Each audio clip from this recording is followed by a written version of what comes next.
لیکن یہاں عمر ایوب صاحب فرما رہے ہیں کہ جی شیر افضل مروت صاحب بھی چیئرمین پی ایس سی ہیں. آپ نے بھی فرمایا کہ آپ کا نام لیا ہے, 6 لوگوں آپ نہیں تھے لیکن 6 لوگ موجود تھے. تو یہاں اور رؤف حسن صاحب کہہ رہے ہیں کہ کچھ بھی ڈیسائیڈ نہیں ہوا, آپ نے بھی تصدیق کر دی کہ ابھی کچھ ڈیسائیڈ نہیں ہوا. تو عمر ایوب صاحب کے خلاف بھی کوئی پارٹی ڈسپلن والی بات ہو سکتی ہے ٹویٹ کرنے پہ؟ نہیں, عمر ایوب صاحب چونکہ میں دیکھیں خان صاحب نے ایک میرے پہ اعتماد کا اظہار کرتے ہوئے تمام جو P T I backed candidates تھے انہیں میری پارٹی کے اندر بھیجا, اور اگر کوئی ایسی چیز ہوگی بھی تو that will be with the consent of Khan صاحب. لیکن عمر ایوب صاحب کے حوالہ سے, گور خان صاحب کے حوالہ سے میں آپ کو واضح کر دوں کہ وہ چونکہ پاکستان تحریک انصاف کے انتخابات انٹرا پارٹی ہو چکے ہوئے ہیں, تو انہوں کو وہ مین عہدیدار ہیں, وہ چیئرمین ہیں گور صاحب, اور عمر ایوب صاحب سیکرٹری جنرل ہیں. So they are not the part of S I C G. تو میری پارٹی کا ڈسپلن ان پر فالو نہیں ہوتا. اگر پاکستان تحریک انصاف اپنا کو ڈسپلن ان کے اوپر فالو کرنا چاہے تو I am in no position to comment on that. Pakistan Tehreek Insaf کا انٹرنل میٹر ہے. صحیح. تو یہ ایک obviously لوپ ہول ہے کہ وہ اگر کچھ بات کرتے ہیں تو obviously اس کے اوپر کوئی ایکشن نہیں ہو سکتا. اچھا صاحبزادہ صاحب, دوسری طرف یہ بات ہو رہی ہے مذاکرات کی, اور مذاکرات کی بات ہو رہی ہے اسٹیبلشمنٹ سے. آپ کی نظر میں پاکستان تحریک انصاف کا حکومت سے مذاکرات نہ کرنا اور اسٹیبلشمنٹ سے مذاکرات کے بارے میں بارہا بات کرنا, کیا یہ درست طریقہ کار ہے آپ کی نظر میں؟ ہاؤ ڈو یو سی؟ اچھا, میں اس کے اوپر نا جی ایک بات آپ کو کلیریفائی کر دوں, میں مذاکرات کا حامی ہی نہیں ہوں. Let me be very clear on it.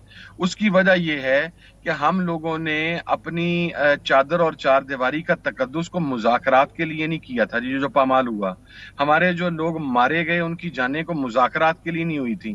ہمارے جو لوگ آج بھی جیلوں کے اندر بیٹھے ہیں یہ مذاکرات کے ذریعے نہیں ہوا تھا. یہ ہمارے موقف کے سٹرینتھن ہونے کی وجہ ہے کہ حکومت جو ہے وہ مذاکرات کی بات کر رہی ہے.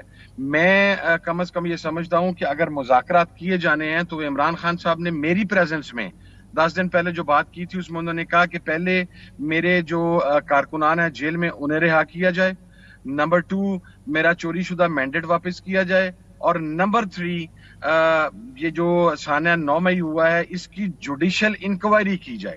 اچھا, اگر تو اس کے اوپر یقین دہانی کسی بھی جگہ سے کروائی جائے, وہ پاکستان کی اسٹیبلشمنٹ کی طرف سے کروائی جائے, وہ پاکستان کی حکومت کی طرف سے کرائی جائے, اور پریفریبلی وہ پاکستان کی حکومت کی طرف سے ہونا چاہیے. یہ میرا اپنا پوائنٹ آف ویو ہے کہ حکومت پاکستان اگر ان 3 چیزوں کے اوپر یقین دہانی کرواتی ہے, چوتھا مطالبہ ہمارا ہے, وہ عمران خان کا نہیں ہے. That man has shown grace. Imran Khan نے اسٹیٹسمین شپ کا مظاہرہ کیا, انہوں نے کہا کہ آپ میری رہائی کو اس مطالبے سے نکال دیں, لیکن ہم اس مطالبے کو ٹاپ پرائرٹی کے اوپر رکھتے ہیں, ہم اس مطالبے کو نکالنے کے لیے تیار نہیں ہیں. اگر یہ 4 مطالبات ٹیبل پر رکھے جاتے ہیں پھر جو بھی مذاکرات کرے اس کے ساتھ مذاکرات ہونے چاہیے. لیکن اگر مذاکرات کا مقصد جو کہ ماضی میں بھی یہ رہا کہ ہمیں لالی پاپ دے کے ہمیں مزید ہم پہ وحشیانہ تشدد ہونا ہے, ہمیں ٹارچر کیا جانا ہے, ہماری سیٹوں کو ہم سے چھینا جانا ہے, اور ہمیں جو ہدف تنقید بنایا جانا ہے یا پنجاب پولیس کے رحم و کرم پر چھوڑنا ہے, تو پھر ایسے مذاکرات کا میں حامی نہیں ہوں جی. اور چونکہ یہ باتیں صرف ہوا میں ہو رہی ہیں مذاکرات کی, کہ وہ کہہ رہا ہے مذاکرات کر لیں, یہاں سے کچھ لوگ کہتے ہیں یہ کہتے ہیں مذاکرات کر لیں, جب تک یہ 4 ایجنڈا آئٹمز فائنلائز نہیں ہوتی اس وقت تک میں کسی بھی مذاکرات کے حق میں نہیں ہوں. اچھا صاحبزادہ صاحب, ابھی تھوڑی دیر پہلے فیصل وارڈا صاحب میرے پروگرام میں بیٹھے ہوئے تھے اور انہوں نے کہا ہے کہ بہت بڑا الزام ہے اور میں ایز از آپ کے سامنے رکھ رہی ہوں, آپ کا کامنٹ چاہتی ہوں اس پہ. وہ کہتے ہیں کہ بیرسٹر گوہر, عمر ایوب صاحب اور بہت ساری اور لیڈرشپ پاکستان تحریک انصاف کی اس ٹائم پہ حکومت سے ملی ہوئی ہے. آپ تردید کرتے ہیں, تصدیق کرتے ہیں, آپ کا کیا پوائنٹ آف ویو؟ نہیں, میرا کسی بات کے اوپر پالیسی میٹر کے اوپر گوہر صاحب سے یا عمر ایوب صاحب سے اختلاف رائے تو ضرور ہو سکتا ہے, لیکن میں ملے ہوئے ہونے کی بات کی تردید کرتا ہوں جی. میں دیکھیں یہ ایک پاکستان کی پولیٹکس کے اندر ایک یہ جو کچھ عرصے سے نیا ایک ٹرینڈ ہے کہ وداؤٹ اینی ایویڈنس آپ کسی بھی شخص کی ایک سٹرگل کو آپ ایک جملے کے ساتھ ختم کر دیں. یہ جتنے بھی لوگ ہیں, وہ عمر ایوب صاحب ہوں, وہ پاکستان تحریک انصاف کی دیگر لیڈرشپ ہو, وہ اتحادی جماعتیں ہوں, ہم 10 ماہ آگ خون کا دریا کراس کر کے یہاں تک پہنچے ہیں جی. اور اگر ہم کمپرومائز ہوتے تو ہم بھی دوسرے دن پریس کانفرنسز کر چکے ہوتے, یا ہم بھی جناب وہ کو درمیانی راستہ نکال کے تو پتلی گلی سے اپنا راستہ نکال چکے ہوتے.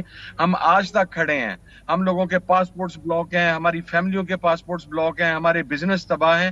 میں اس کو ڈینائی کرتا ہوں, اس بات کو کیٹیگوریکلی, کہ وہ حکومت کے ساتھ ملے ہوئے ہیں.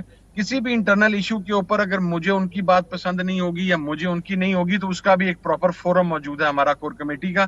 میں وہ میڈیا پر ڈسکس نہیں کرتا, لیکن I strongly condemn this statement and I refuse this statement. باقی نیتوں کے حال تو جی اللہ کی ذات جانتی ہے کون کیا کرتا ہے, لیکن ابھی تک میرے سامنے ان کا کوئی کنڈکٹ ایسا نہیں ہے کہ میں کہہ سکوں کہ وہ کسی جگہ پر ملے ہوں. صاحبزادہ صاحب, آپ کنٹینیوسلی کوڈ آف کنڈکٹ کی بات کر رہے ہیں, آپ کنٹینیوسلی کہہ رہے ہیں کہ اگر میرا اختلاف ہوگا تو وہ پراپر فورم ہے, اس کے اوپر جا کر کروں گا اپوز یا پھر سپورٹ. لیکن ایسا پاکستان تحریک انصاف میں اس ٹائم چل نہیں رہا ہے. آپ کو پتا ہے کہ آپ کے نام لے کر بہت پاکستان تحریک انصاف کے کچھ رہنماؤں نے باتیں کی ہیں, مروت صاحب نے بھی آپ کا نام لے کر بہت ساری باتیں کی ہیں, اس کے بعد پھر obviously کچھ اشاروں کنایوں کے اندر بھی بات ہوتی رہی ہے. یہ آپ کا کوئی مروت صاحب سے کوئی پرسنل ایشو, کوئی پرسنل گراج, کوئی what is happening? I don't know. یہ اس چیز کو کیوں ایسے کہا جاتا ہے. میں آپ یقین کریں میرا پرسنل گرج تو بہت دور کی بات ہے, میرا گریوینس میری کو اس کی ریزن نہیں ہے. آپ دیکھیں, آپ ایک چیز کو انڈرسٹینڈ کریں, اگر میں خان صاحب, اگر انہوں نے میرے پہ اتنا بڑا اعتماد کیا کہ اپنے 300 پارلیمنٹیرینز مجھے دے دیے, مجھے یہ کہا گیا کہ آپ ریزرو سیٹس کے اندر آپ میری جو ہمشیرہ 9th میں ہیں ان کے اوپر ایف آئی آر, ان کا نام آپ نیشنل اسمبلی کے لیے لسٹ میں دیں, بٹ آئی ریفیوزڈ دیئر. اس کی وجہ یہ ہے کہ میں خان صاحب کے مشکل وقت کا ساتھی ہوں, میں اس دوران اپنی شرائط نہیں رکھنا چاہتا.